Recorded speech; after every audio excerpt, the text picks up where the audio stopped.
After a long 32 months, the Memorandum of Understanding for the 11th bipartite wage negotiations have been signed. BFI has not put its signature. We have with us Comrade Pradeep Biswas, the veteran leader of Bank Employees, Vice President of Bank Employees Federation of India and former General Secretary with us. We would request him to put forth the stand of BFI on this issue. After more than 32 months, Memorandum of Understanding, that is MOU, has been signed on 22nd July 2020 for 11th bipartite settlement. According to you, what are the important features of the MOU? In our opinion, this MOU did not have the reflection of the genuine, reasonable and achievable expectations of the employees and officers. That's why we decided not to sign.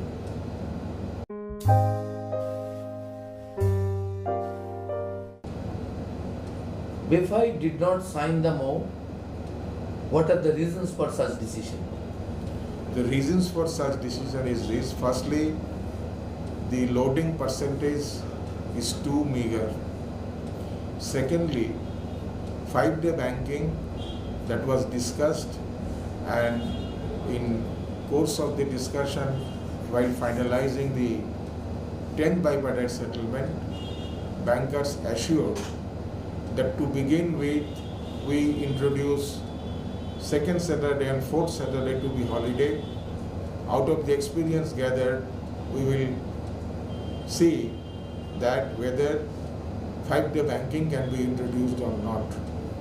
There has not been any otherwise experience, or there has not been any adverse reaction on the part of the stakeholders of the banking industry. So we felt that this time 5-day banking, the demand of the officers and workmen, that should be accepted by IBA. Since it was not accepted, we did not sign the MOU. Other important issues were merger of special allowance with basic pay. The merger of special allowance that is there in the pay scale.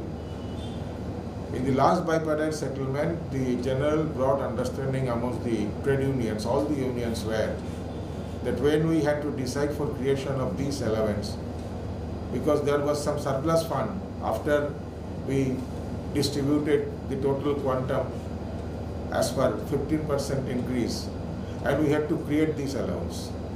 And at that point of time, it was an unanimous understanding inside all the unions of United Forum of Bank Unions that in the next settlement, our endeavor will be to merge this special allowance with basic pay, so that the employees and officers, their retirement benefit, there will be some increase. So this was not accepted by the bankers. So this is another reason. Next point is the improvement on pension. The pension, so far the bank employees are concerned, there is no provision for updation. So it was a major demand that there should be revision of pension based on the changes of the pay structure that takes place centering around the industry level bipartite settlement. This was also not accepted. Another important item was improvement of the family pension. Of course, at the fact end of the discussion on 22nd, IBA chairman informed that they have in principle agreed to enhance the family pension to the level of 30% of the last pay drawn, but it is awaiting approval from the central government. On that, from our side it was suggested that okay, let this version of IBA chairman be incorporated in the memorandum of understanding. That was also not accepted by IBA. These are the major reasons on which we have difference, and we decided not to sign.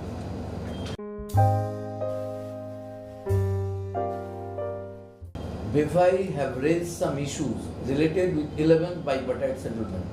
the loading after merger of DA with basic pay, which has been agreed between the IBA and unions at 2.5%. What is your view on this? As I have said in your earlier question while replying, our understanding is this: 2.5% is too meager a percentage to be loaded on basic pay.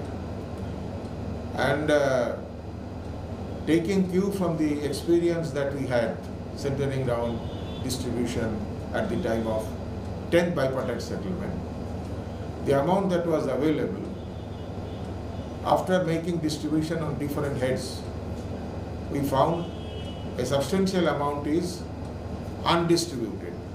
And to utilize that fund, we had to create this special allowance that will be carrying dearness. So, the question of loading also similarly, it was the understanding of our federation that we should try this time. Last time it was abruptly imposed on us. This time we will try so that there can be substantial improvements over the loading is concerned, because the more we can put loading on basic pay, the perpetual benefit of the retirees, retired employees and officers will be much more. That's why we are opposed to this only 0.5% increase so far loading on basic pay is concerned. The unions or associations demanded merger of special allowance with basic pay, which was introduced during 10th bipartite settlement. This has not included in MOU. IBA is telling this matter is sub judice. Hence, it is not negotiable. What BFI considers on this matter? The argument put forward by IBA, we do not consider it to be a cogent reason for not deciding on this issue across the table. We have the information that some retirees organizations have made some petition for inclusion of the special allowance as part of their pay, and for deciding about the quantum of pension, basic pension, that this special pay should be reckoned. So that is the prayer, so far our information goes, and IBA also shares that.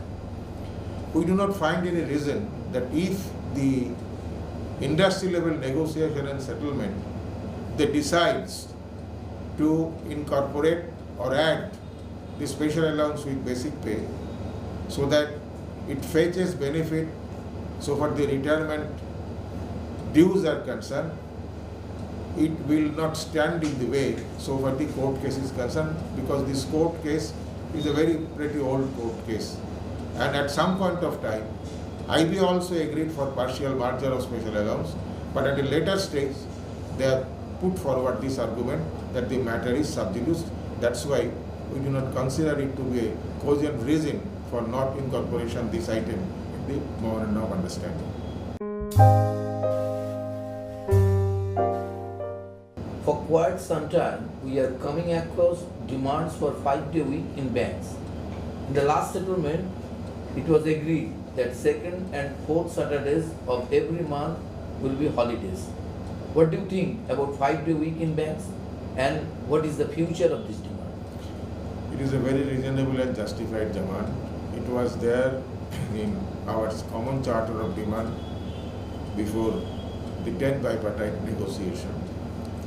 And when finalizing the provisions of the 10th bipartite settlement, IBA categorically assured the unions on the demand of 5-day banking that to begin with, let us start with second Saturday and fourth Saturday. Out of the experience that we will be gaining, we will decide upon when we sit and discuss so far our next settlement is concerned. And during this period of 5 years, there has not been any adverse reaction so far the bank's clientele is concerned and other stakeholders is concerned with the second Saturday and fourth Saturday banks not functioning. That's why even going by the present experience of under the pandemic situation, it is all the more necessary that the bank employees should get 5 days week, and that is a very reasonable and justified demand.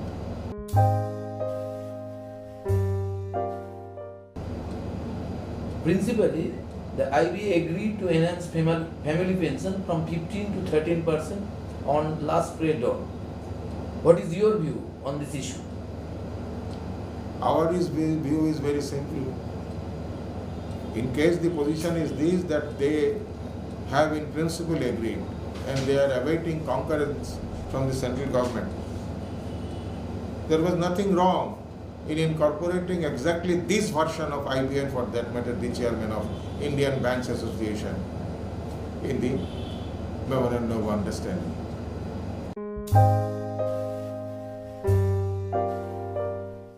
The unions and association of the banking industry are demanding for revision of pension. IBA have been telling that huge amount of fund is required for this. Now these are some discussion on ad hoc increase in pension. In RBI, revision of pension took place last year. What BFI considers in this regard? The version of IBA that it will involve huge amount, it is not substantiated by any actuarial calculation. Time and again this issue was raised, and this issue was part of the joint note, record note, that was part of the 10 bipartite settlement, in which it was discussed that it will be taken up for subsequent discussion, and Indian Banks Association will make exercise so that some improvement can be made. But during this entire period of 5 years, nothing has been done. Even during the long period of negotiation of more than 30 months, time and again we have demanded for the data, but they did not share the data with us. Had they given us the data, we could have made some exercise of our own. We have the experience, centering down 9 bipartite settlement and opening of pension, second option for pension. It is known to the people in the banking circle that on that demand, IBA initially they said that the cost will involve 26,000 crores of rupees. We demanded data from bankers. At that time, bankers gave us data. We went for actuarial exercise. We appointed from Bank Employees Federation of India independent actuary, and that actuarial calculation showed that the total load will be only 9,000 crore, though initially IBA said it will be 26,000 crore. Similarly, so for the revision of pension is concerned, we said that okay, let us go for the joint actuarial exercise. That IBA did not agree. We feel that has been a major injustice on the part of the IBA while finalizing this memorandum of understanding.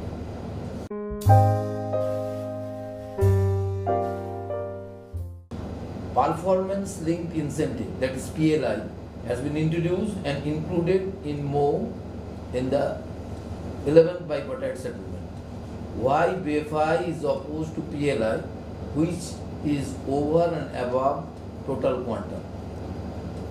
So for banking industry is concerned, as of now we have been able to maintain the position that the pay structure for the entire industry, all public sector banks and private banks, those who are members of IBA, the pay structure will be uniform. With the introduction of PLI, there will be differences so far the financial benefits of the employees are concerned. So this disparity, from trade union point of view, we felt that we should not agree to. That's why we have opposed it.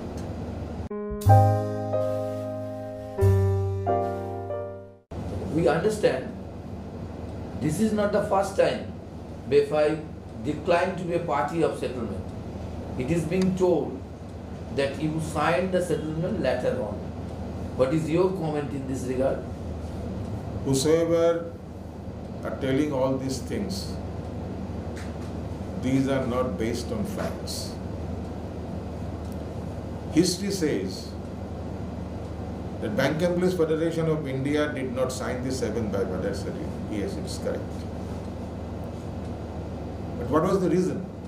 The reason was, in the name of profitability, three banks, UCO Bank, Indian Bank, and United Bank of India, the employees and officers of all these three banks were excluded for getting the financial benefit that will derive out of this 7 bipartite settlement.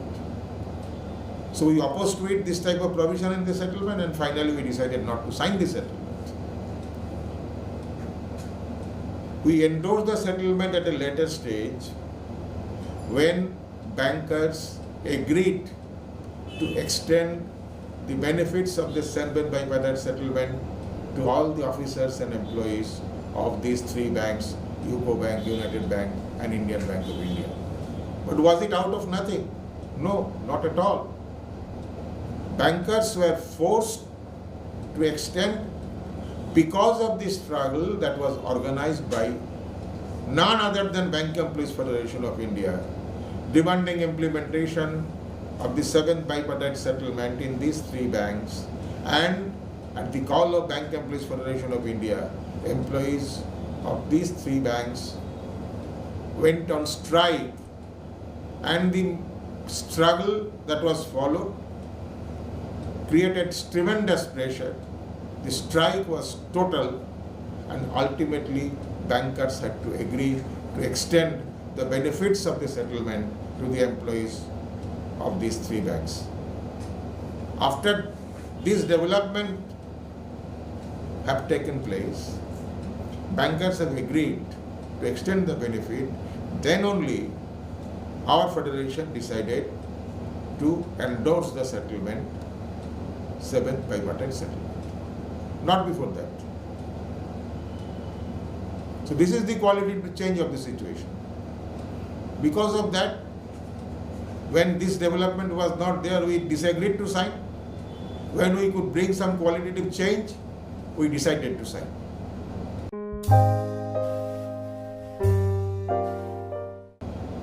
Now we are listening that the government is considering privatization of some public sector banks, against which we think that the unions or associations are required to struggle jointly. Do you think that your refusal to sign MoU will be impediment for joint movement in banking industry? Not at all. Bipartite is totally different with negotiation. And all must recall, in the year 1998, when United Forum of Bank Unions was formed, it was not centering around any economic demand of the bank employees. It was centering around the struggle when the government decided to go for allowing license to private entrepreneurs for opening small private bank. Centering around that and the struggle that was organized jointly, that was the mainly ground for formation of the United Forum of Bank Unions. So naturally, we may not be to the party to the MoU or even the final settlement that will be signed, but that will not stand in the way in building joint struggle under the banner of United Forum of Bank Unions, and we are very much part of that, and we will take the initiative the moment at any time bankers move forward, as it has come to media and press that they are thinking in line of privatizing some public sector banks, and we will take the initiative for organizing independent action. We will take the initiative to go for struggle path under the banner of United Forum of Bank Unions. That is our perception. And one more idea that is being floated now is that had this MoU not been signed on 22nd of July, the government would have taken some tougher stand, or situation would have gone beyond our hands. On that, we have to say that it can be said other way around also. that this pandemic situation, government and for that matter the bankers have taken advantage, and they wanted to have the MoU signed as they wished, and they were successful. That is also the other way round that the thinking is there in the flow.